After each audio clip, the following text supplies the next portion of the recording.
بسم اللہ الرحمن الرحیم. ناظرین، پاسمی یوٹیوب چینل، میں ہوں کوثر قائم خانی کراچی سے، اور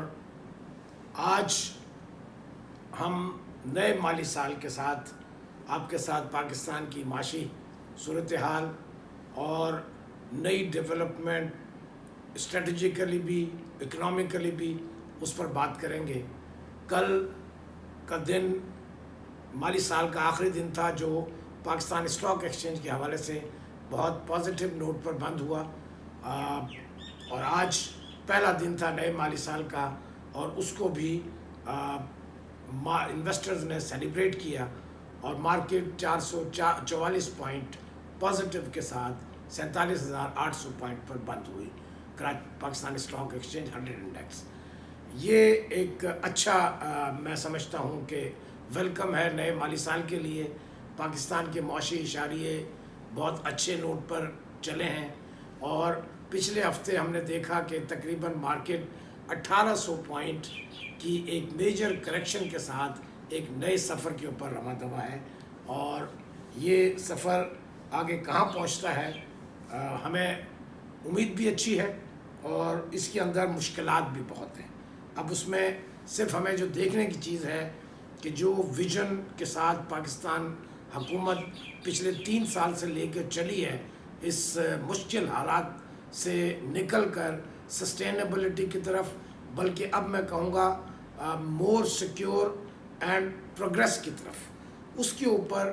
عوام کا کتنا ساتھ رہتا ہے جیسا ماضی میں رہا ہے. اگر ایسا رہا تو انشاءاللہ تعالی پاکستان ایک ابھرتی ہوئی معیشت اور ایک مضبوط ملک کے طور پہ دنیا میں ابھر کے آئے گا،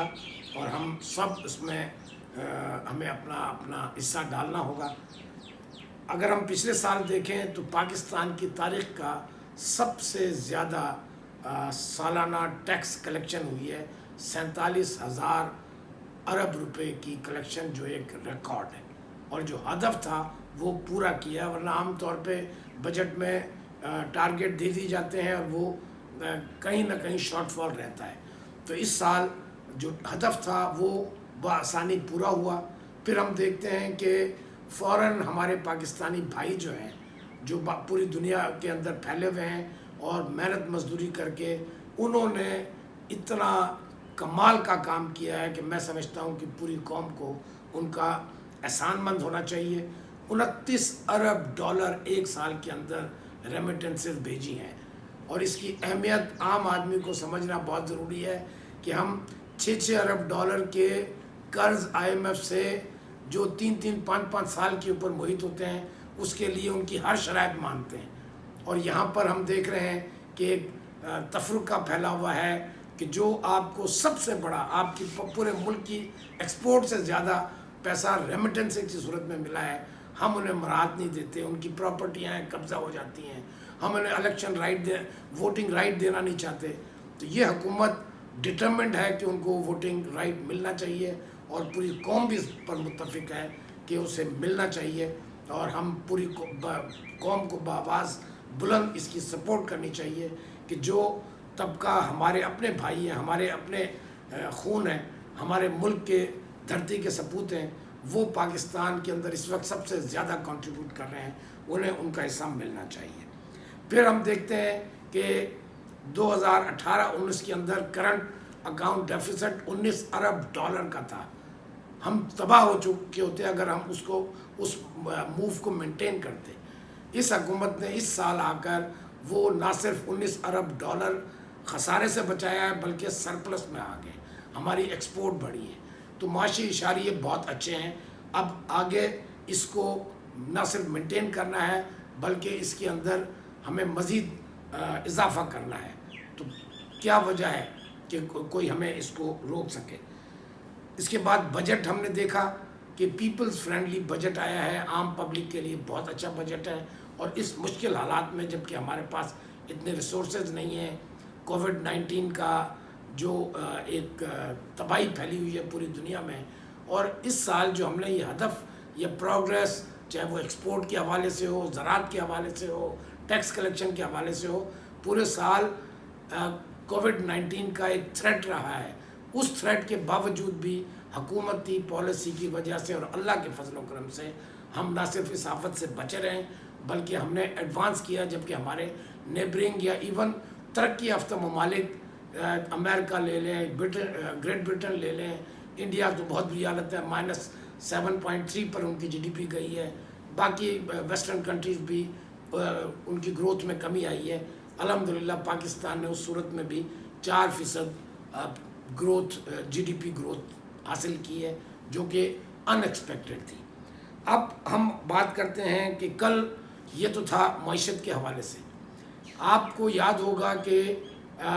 عمران خان نے ایک وعدہ کیا تھا کہ پوری دنیا کے اندر میں گرین پاسپورٹ کی عزت کراؤں گا۔ اب وہ وقت آ گیا ہے، اور میں سمجھتا ہوں کہ کم از کم میری زندگی میں یہ پہلی بار میں نے دیکھا ہے کہ ایک لیڈر پوری دنیا کے بڑی سے بڑی طاقت کو، میں یہ نہیں کہوں گا کہ چیلنج کر رہا ہے، وہ اپنے ویژن کے ساتھ، اپنی طاقت کے ساتھ اور عوام کی طاقت سپورٹ کے ساتھ وہ فیصلے کر رہا ہے جو اس ملک کے لیے فائدہ مند ہے۔ ورنہ ماضی کے اندر ہم نے دیکھا کہ چھوٹی چھوٹی سپورٹ بھی، لالچ، اس کی بنا پہ ملکی پالیسیاں اور کروڑوں لوگوں کے مفاد کو پس پش ڈال کر اور فیصلے غیر ممالک کے فیور میں لیے جاتے تھے۔ ہمارے اپنے لوگ، ان کے ساتھ ظلم ہوتا تھا، باہر کے لوگ آ کر ہم پہ اپنے ملک کے اندر آ کر ریمنڈ ڈیوس کا لاہور والا واقعہ اور بے تحاشا واقعات میں ان ڈیٹیل میں نہیں جانا چاہتا، لیکن آج ایک وزیر اعظم ہے جو آپ کا ملک کا، وہ کہتا ہے کہ ایبسولوٹلی ناٹ، کوئی فیصلہ ایسا نہیں ہوگا کہ ہماری دھرتی کے اوپر کوئی بیرونی طاقتیں آ کر بیس بنائیں یا آس پڑوس کے ممالک کے اندر اپنے فوجی مقاصد کے لیے ہماری دھرتی کو استعمال کریں۔ اس سے پہلے ایسا آپ سب واقف ہیں، پچھلے کئی دہائیوں سے ہم دیکھ رہے ہیں، ایسا کبھی نہیں ہوا، اور اس کی بازگشت پوری دنیا میں پھیل رہی ہے۔ ایک ایگریسو میں کہوں گا ڈپلومیسی اختیار کی گئی ہے، ہم ڈیفینسو سے اوفینسو پوسچر پر آ گئے ہیں فورن پالیسیز کے حوالے سے۔ تو یہ لمبی بحث ہے، میں اس میں زیادہ نہیں بات کروں گا، لیکن اتنا ضرور کہوں گا کہ پرائم منسٹر عمران خان کی جو یہ اقدام ہے، گزشتہ 3 ہفتے میں انہوں نے بے تحاشا انٹرویو بھی دیے انٹرنیشنل میڈیا کو، پھر کالم بھی لکھے امریکن اخبارات میں، چائنیز TV کو انٹرویو دیا، HBO کو دیا، تو ایک کلیئر کٹ پالیسی سٹینڈ لیا ہے اور ایک مضبوط قوم کے لیڈر ہونے کا ثبوت دیا ہے۔ اور اگر لیڈر ایک قوم کا مضبوط ہے تو دنیا کے اندر کہیں بھی پاکستانی باشندہ ہوگا، وہ فخر سے اپنا گردن اونچی کر کے چلے گا، اور دنیا بھی اس کی قدر کرے گی کہ یہ پاکستان کا وہ شخص ہے جس کا لیڈر دنیا کے بڑے سے بڑی طاقت کی آنکھوں میں آنکھیں ڈال کر بات کرتا ہے۔ میں کم از کم ذاتی طور پہ فخر بھی محسوس کر رہا ہوں۔ اب میں آتا ہوں کہ آج سے پہلے ہم دیکھتے ہیں کہ 2 میجر پولیٹیکل پارٹیز تھیں، ایک کا تصور، یہ پرسیپشن یہ بنی ہوئی تھی کہ یہ بزنس فرینڈلی ہے، دوسری پولیٹیکل پارٹی کا پرسیپشن یہ تھی کہ یہ ایگریکلچر فرینڈلی پارٹی ہے۔ لیکن بدقسمتی سے نہ ایگریکلچر والے نے ایگریکلچر کے لیے کچھ کیا، نہ بزنس فرینڈلی پولیٹیکل پارٹی نے بزنس کمیونٹی کے لیے کیا۔ آج ہم دیکھ رہے ہیں کہ الحمدللہ بزنس بھی فلورش کر رہا ہے، ایکسپورٹ میں اضافہ ہو رہا ہے، فیکٹریوں میں